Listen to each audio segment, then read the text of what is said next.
No futebol, a linha que separa a glória da vergonha é incrivelmente fina. Uma seleção pode ser idolatrada num jogo e 10 depois virar alvo de piada no mundo inteiro. E é justamente deste lado amargo que vamos falar hoje. Quando pensamos em humilhações no futebol, não estamos a falar apenas em goleadas históricas. É algo ainda maior. É ver uma seleção inteira acreditar em seus jogadores e no fim assistir o sonho se transformar em um verdadeiro pesadelo. São partidas que marcaram gerações e mesmo décadas depois ainda carregam o peso da vergonha coletiva. Como esquecer o 7-1 em casa, diante da sua torcida? Como apagar da memória uma derrota que até hoje ninguém consegue esquecer, de tão dolorosa que ela foi? Por isso que no vídeo de hoje vamos falar das piores humilhações da história do futebol, só que no quesito das seleções nacionais.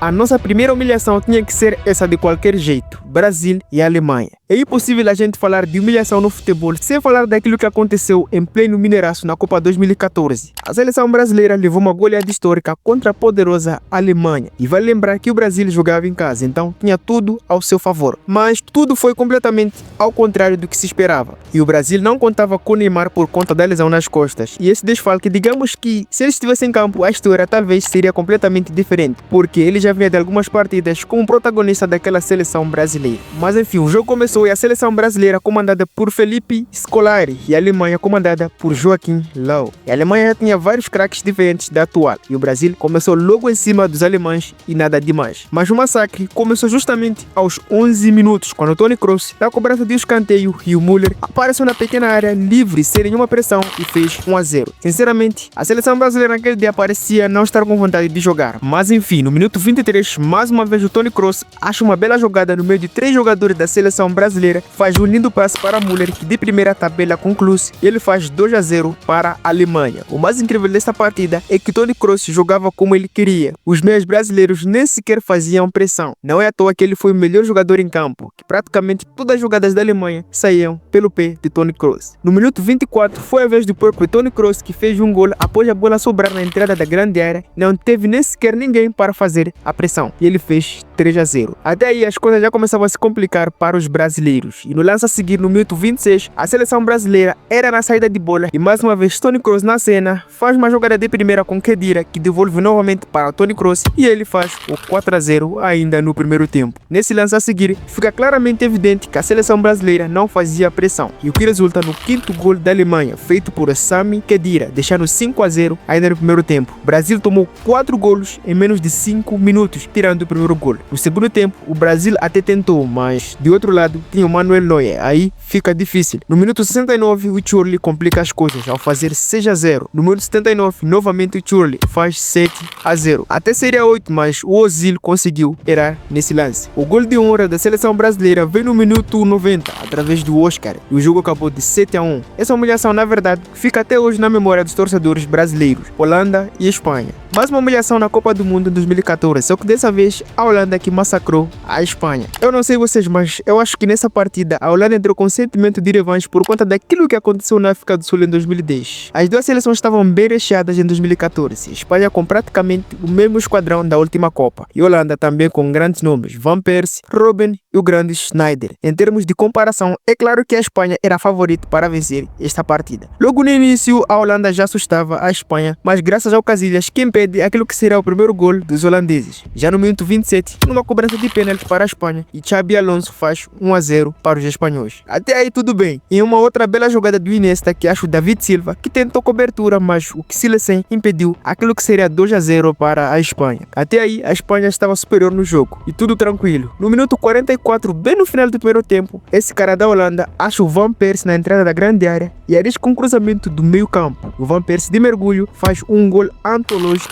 da Copa do Mundo 2014, deixando 1-1 no placar. Sinceramente, foi um golaço. Mas enfim, no segundo tempo as coisas começaram a mudar. A Holanda já estava acima da Espanha. E a prova disso foi no minuto 53, quando Robben achou uma bola, limpou 2 jogadores, Sérgio Ramos e Piqué, e fez 2-1 para cima dos espanhóis, completamente de virada. E aos 65, através de uma cobrança de falta, o Sneijder lançou na pequena área e o De Vrij apareceu para fazer o 3-1. Ali a vingança ainda estava em construção. A Espanha até tentou uma reação e fez fez 3-2. O gol foi anulado por conta do fora de jogo que o David Silva se encontrava. E o jogo continuou ainda 3-1. E aos 72 minutos da partida, novamente o Van Persie aparece através do erro do próprio Casillas e faz 4-1. Ali, as esperanças de pelo menos empatar o jogo já estavam totalmente acabadas por parte da Espanha. E aos 80 minutos, a humilhação ficou completamente estampada. Através de um belo gol, o Robben arrancou do meio campo até a área cofresa e fez esse golaço. Daquela partida, a Holanda completou a vingança e dois grandes nomes nessa partida sobressaíram naquela noite: Van Persie e o Robben.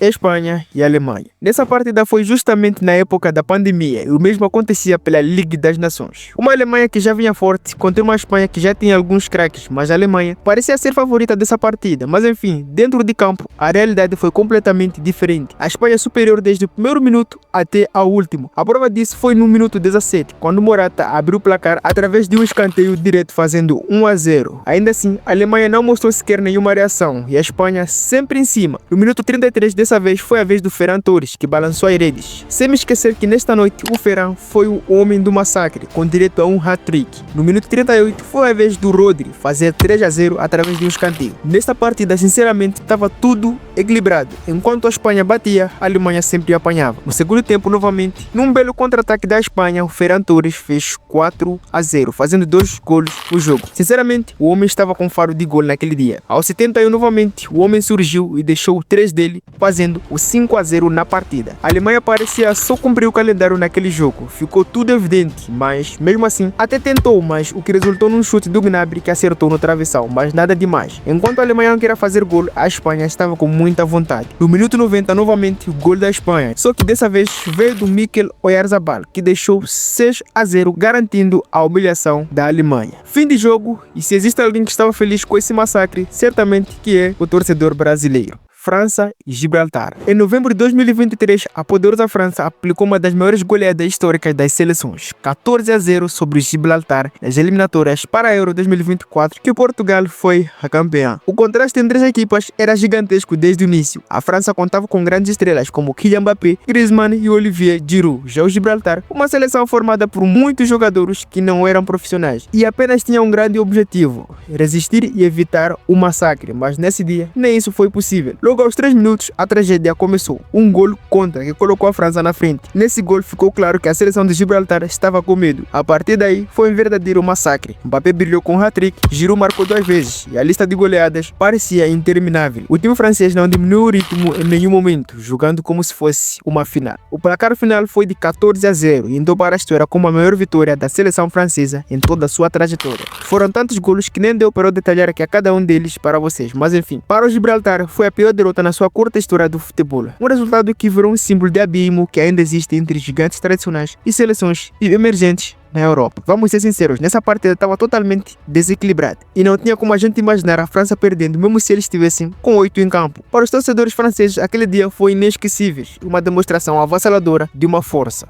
A Arábia Saudita e a Alemanha. Essa humilhação aconteceu em uma Copa do Mundo, só que dessa vez, em 2002, foi de 8-0 de vantagem para os alemães. Desde o início, a desigualdade dessas equipes era evidente. A Alemanha, tricampeã mundial, contava com grandes jogadores e experientes acostumados com grandes partidas. O titã Oliver Kahn, o Michael Ballack e principalmente o Klose, atual maior artilheiro da história de Copas. Já a Arábia Saudita chegava como o azarão, mas ninguém imaginava que a diferença seria tão brutal. O massacre começou muito cedo, com o Klose marcando de cabeça. Aliás, nesse jogo foi o início da tradição. O Klose fez 3 gols de cabeça, um feito que parecia um treino de cabeceamento para ele. A cada ataque, a Alemanha encontrava espaço, como se estivesse enfrentando um time amador. Sabe quando você joga o FIFA no modo iniciante? Então o cenário era o mesmo desta partida. No segundo tempo, a situação só piorou. Os alemães não tiraram o pé do acelerador e o placar foi parar justamente aos 8-0. A defesa da Arábia Saudita se mostrava constantemente perdida e o guarda-redes asiático terminou a partida devastado e com um recorde pelo menos, né? Ele se tornou o jogador com mais gols sofridos em uma única edição da Copa. No total foram 12 gols que ele sofreu. Para a Alemanha, aquela vitória surgiu como um meio de preparação para chegar à final, onde infelizmente acabou derrotada pelo grande Brasil. Já a Arábia Saudita foi praticamente uma derrota que ficou como um trauma e foi uma humilhação que entrou para a história, não apenas pelo placar, mas pela forma como escancarou a diferença de preparação, estrutura e experiência no futebol internacional.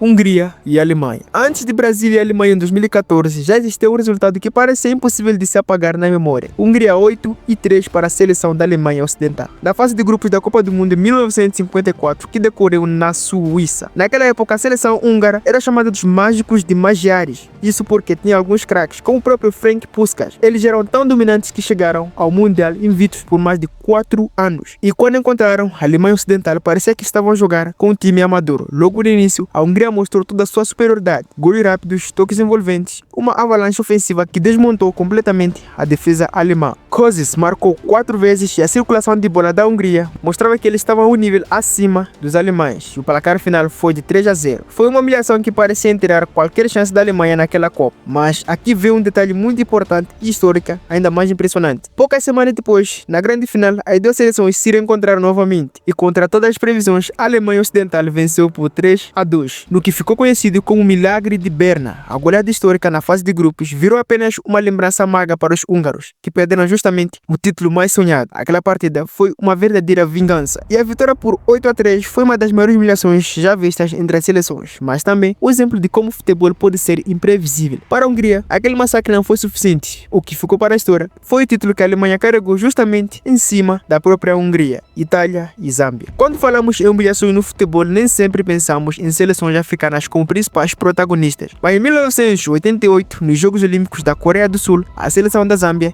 escreveu um dos capítulos mais surpreendentes da história, ao aplicar incríveis 4-0 sobre a Itália. Para entender melhor, primeiro é que a Itália era tricampeã mundial na época, carregava uma fama de potencial indiscutível, com grandes jogadores. Já a Zâmbia, por outro lado, era praticamente desconhecida no cenário de futebol, com atletas pouco vistos fora do continente africano. O esperado era a vitória tranquila dos italianos, mas o campo mostrou completamente outra realidade. Foi um completo show da Zâmbia, que a própria seleção italiana nem sequer esperava, com direito a um hat-trick do Kalusha Balia, que ficou claro para a história e foi um homem da massa. O placar foi aumentando e a cada gol a surpresa se transformava em choque mundial. A Itália, totalmente desacreditada, não encontrou forças para reagir. Já os zambianos comemoravam a cada lance como se fosse um título, consciente de que estavam escrevendo uma história. Esse jogo entrou para a memória como uma das maiores humilhações e zebras já vistas em torneios entre seleções. Ele não apenas mostrou o talento africano, muitas vezes subestimado, mas também provou que o futebol é imprevisível, que hierarquias podem ser derrubadas em 90 minutos. Até hoje, o 4-0 sobre a Itália é lembrado com orgulho no futebol africano, como um símbolo de paixão e a coragem podem sim superar gigantes. Para quem não me conhece, meu nome é Eduardo Júnior, por favor que deixe seu like e inscreva-se no canal. Tamo junto, valeu e tchau.